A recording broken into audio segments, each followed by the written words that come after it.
आप सभी छात्र छात्राओं का स्वागत है एक और महत्वपूर्ण वीडियो में। इस वीडियो में आज समझने वाले ई कल्याण स्कॉलरशिप के बारे में थोड़ा ब्रीफली मैं समझा दूंगा ये होता क्या है और इसके ऊपर जो नोटिफिकेशन जारी किया गया डेट एक्सटेंड को लेकर वो क्या होता है।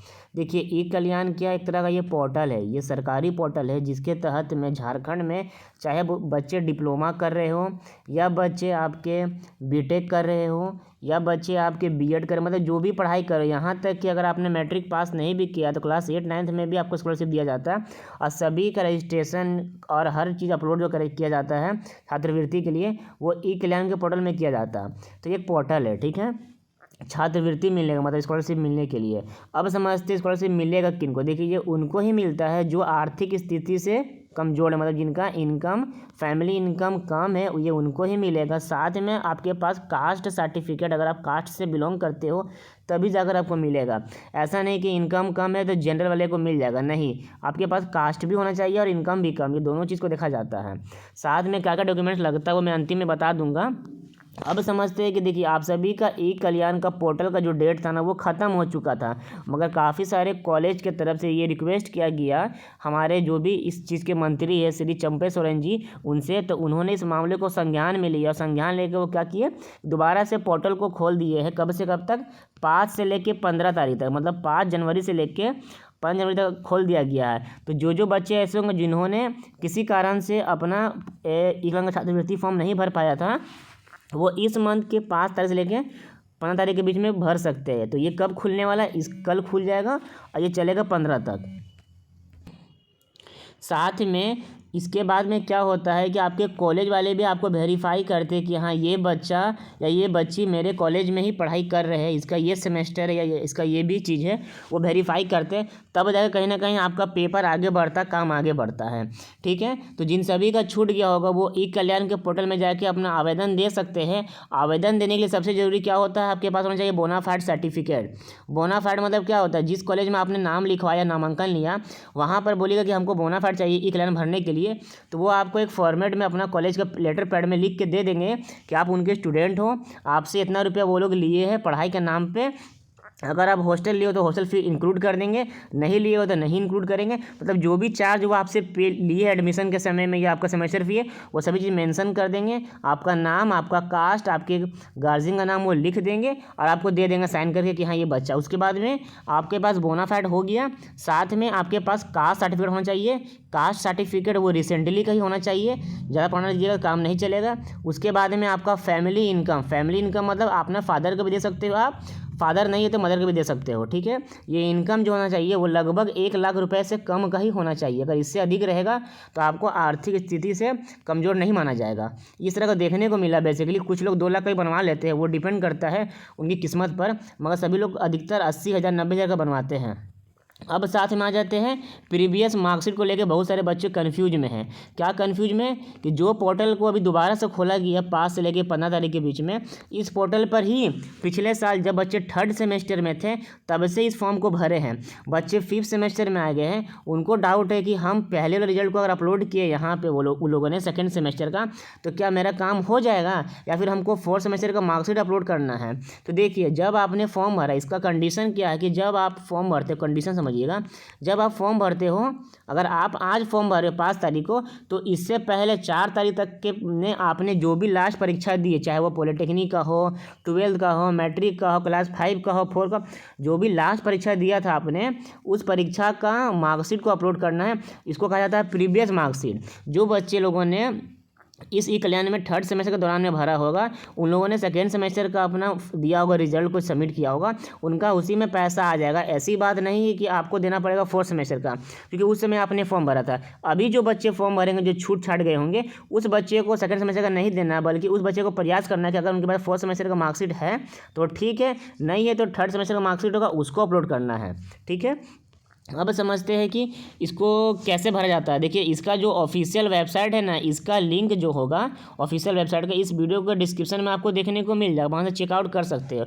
और एक बहुत ज़रूरी बात होता है कि क्या कॉलेज जो भी बंद हो चुका है कोरोना को देखते हुए, तो क्या आप सभी को बोनाफाइड मिलेगा? बिल्कुल बोनाफाइड मिलेगा, ये आपका अधिकार है। और अगर नहीं मिलता तो इसको आप कंप्लेन भी कर सकते हो अपने डीसी से लेके मंत्री जी तक। क्या करना पड़ता है कि अपने कॉलेज, आपके कॉलेज में अनुमति मिला सरकार की तरफ से कि 50% कर्मचारी के साथ में वो ऑफिस खोल सकते हैं, ठीक है। पर हाँ, नियम को मानते हुए आप अपने कॉलेज के ऑफिस डिपार्टमेंट में अपने एचओडी सर से 1-2 दिन पहले ही बात कर लेना कि सर मुझे इस दिन आना है बोनाफाइड लेने के लिए, क्या मैं आ जाऊँ? तो वो आपको अलाउंस दे देंगे।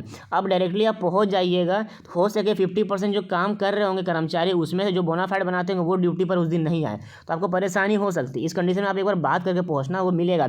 और जिस भी कॉलेज के द्वारा अगर आपको नहीं दिया जाता बोनाफाइड, ये बहाना मार के कॉलेज बंद है, डायरेक्टली वहाँ के जो डीसी होंगे उस डीसी सर को टैग कीजिएगा ट्विटर के माध्यम से, और हमारे जो इस चीज़ का जो मंत्री है श्री चंपे सोरेन जी, उनको टैग कीजिएगा। वो तुरंत संज्ञान लेने वाले आदमी में से हैं, और तुरंत संज्ञान लेकर आपको बोनाफाइड दिलवा दिया जाएगा, ठीक है। इसके अलावा जो लोग बच्चे पॉलिटेक्निक 2021 के दौरान में आए हैं, किसी कारण से उन्होंने BC1 के जगह पे BC2 डाल दिया, या फिर उनका कास्ट सर्टिफिकेट होने के बाद उनको सीट UR से अलाउट हुआ, तो क्या इनको छात्रवृत्ति मिलेगी? बिल्कुल आपको छात्रवृत्ति मिलेगी, क्योंकि आपने पॉलिटेक्निक के समय में जिस चीज़ से फॉर्म भरा था उस आधार पर आप छात्रवृत्ति के लिए भर सकते हो।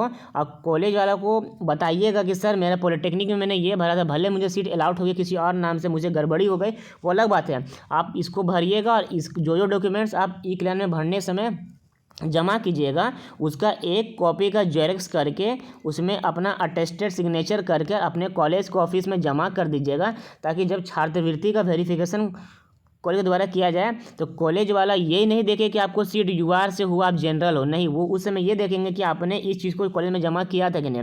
अगर आप जमा कर दीजिएगा तो वो आपको वेरीफाइड कर देंगे, और इसके बाद का जो प्रोसेस होता है DO लेवल का होता है, इसके ऊपर क्या होता है AA लेवल का होता है, डायरेक्टली अकाउंट में पैसा आ जाता है पेमेंट। अब आप सोचिएगा कितना पेमेंट आता है, इसको मैं समझा ही देता हूँ। जो बच्चे गवर्नमेंट कॉलेज से पढ़ते हैं ना, उनका पैसा बहुत कम आता है, और कम आना भी चाहिए, क्योंकि वो लोग जितना पैसा देकर पढ़ रहे हैं उनको बदले में उतना पैसा ही मिलना चाहिए, अधिक नहीं। साथ में जो बच्चे पढ़ रहे होंगे PPP मोड कॉलेज में, अगर वो फ्री सीट से होंगे तो लगभग उनको उतना ही दिया जाता है या उससे कम दिया जाता होगा। जो बच्चे पढ़ रहे हैं प्राइवेट से या पेमेंट सीट से, उनको दिया जाता है अधिक मात्रा में, क्योंकि वो अधिक लगा कर पढ़ रहे हैं। तो बेसिकली मैं हर लाइव में कहा था पिछले बार जब पॉलिटेक्निक का काउंसलिंग हो रहा था, कि आप कभी भी ये मत सोचना कि आपको पैसा सरकारी में अधिक आएगा।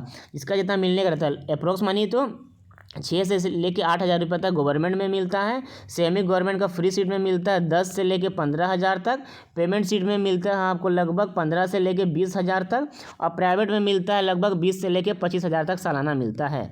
ये आपका होस्ट एकेडमिक की तरफ से स्कॉलरशिप दिया जाता है। हो सके इस बार बढ़ कर आए या घट कर आए, ये डिपेंड करता है कि छात्रवृत्ति इस बार कितनी आपको मिलने वाली है। पिछले बार का यही रिकॉर्ड था। तो जो लोग अभी तक नहीं भरे हैं, डिस्क्रिप्शन में लिंक दिया हुआ है, और ये याद रखिएगा, बिना बोनाफाइड बिना कास्ट सर्टिफिकेट का आप डायरेक्टली फॉर्म पे लिंक पे क्लिक करके फॉर्म भरने मत लगना।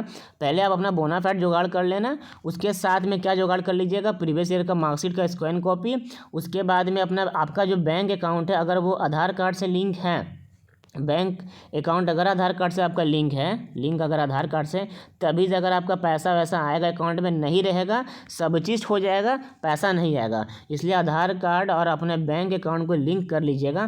पहला बोनाफाइड, दूसरा प्रोविजनल मार्कशीट, तीसरा बैंक अकाउंट आपके पास होना चाहिए। चौथा जो बात है वो आपके पास होना चाहिए कास्ट सर्टिफिकेट जो रिसेंट का हो, इनकम सर्टिफिकेट जो रिसेंट का हो, ये सब के पास होगा तभी इस फॉर्म पे क्लिक करना। फॉर्म भरने के बाद में नीचे में प्रिंट का ऑप्शन आएगा, उस प्रिंट को करके फिर सिग्नेचर करना होगा आपके गार्जियन को, और आपको फिर अपलोड करना पड़ेगा जाके दोबारा से, तब जाकर आपका फॉर्म पूरी तरह से सबमिट हो पाएगी। काफ़ी बच्चे ऐसे होते हैं वो कहते हैं कि भैया मेरा फॉर्म रिजेक्ट हो गया। अरे रिजेक्ट इसलिए हो गया क्योंकि आपने कि किसी न किसी कारण से फॉर्म को सही से नहीं भरा होगा। हो सके आपने प्रिंट करके निकाल कर अपने पास रख लिया, सोचे होंगे ये मेरे लिए, नहीं, उस प्रिंट को साइन करके नीचे में जमा करना पड़ता है। ये कारण से पैसा नहीं आता है। किन्हीं का प्रोविजनल मार्कशीट के कारण से फॉर्म रिजेक्ट नहीं होता, बल्कि क्या होता है कि अगर रिजेक्ट होता है प्रोविजनल मार्कशीट की वजह से, तो आपके पास बहुत सारी प्रोसेस है जिस कारण से आप अपने ई कल्याण के अधिकारी तक अपनी बातों को पहुंचा सकते हैं। सबसे बेस्ट ऑप्शन मेरे नज़र में क्या है, सीधा ट्विटर के माध्यम से ट्वीट कीजिएगा, अपनी बातों को रखिएगा, तुरंत काम होता है। क्योंकि इस विभाग के जो मंत्री है श्री चंपे सोरेन जी जो JMM से हैं, उनका मैं ट्विटर ID देखते रहता हूँ। वो लगभग दिन भर में 50-100 ट्वीट करते हैं छात्रवृत्ति को लेकर, और ये संज्ञान में लेते तुरंत। ठीक है। दूसरी बात क्या है, अगर आपका किसी कारण से फॉर्म रिजेक्ट होता है तो इनका जो ऑफिशियल ईमेल आईडी है उस पर आप मेल कर सकते हो, आपको बिल्कुल जवाब आएगा। पिछले साल कुछ बच्चों का मैंने मेल किया, मुझे जवाब आया था। या डायरेक्टली आप कॉल कर सकते हो, कॉल पर हो सके कॉलिंग ना लगे मगर मेल से वो जवाब दे ही देते हैं। मेल करने का तरीका होना चाहिए, और अगर मेल से भी जवाब नहीं आता, सीधा इनका जो मेन ऑफिस रांची में है ना, आप वहाँ पहुँच जाइए। कोरोना का प्रोटोकॉल को मानते हुए वहाँ जाकर अपनी बातों को रखिए, बताइए कि किस कारण से आप सही हो और किस कारण से उन्होंने आपका फॉर्म को रिजेक्ट कर दिया। आपकी मामला का संज्ञान में लेते हुए उसका समाधान कर दिया जाएगा। आशा और उम्मीद है इस वीडियो से आपको बहुत सारी मदद मिली होगी। अगर मदद मिली है, अच्छा लगा तो शेयर कीजिएगा और सब्सक्राइब करके जल्दी जल्दी इसको 2K पहुंचा दीजिए सब्सक्राइब चैनल पर, ताकि मुझे मोटिवेशन मिलती है और हम हर तरह का वीडियो आपके लिए लाते रहे। तब तक के लिए जय हिंद, जय भारत।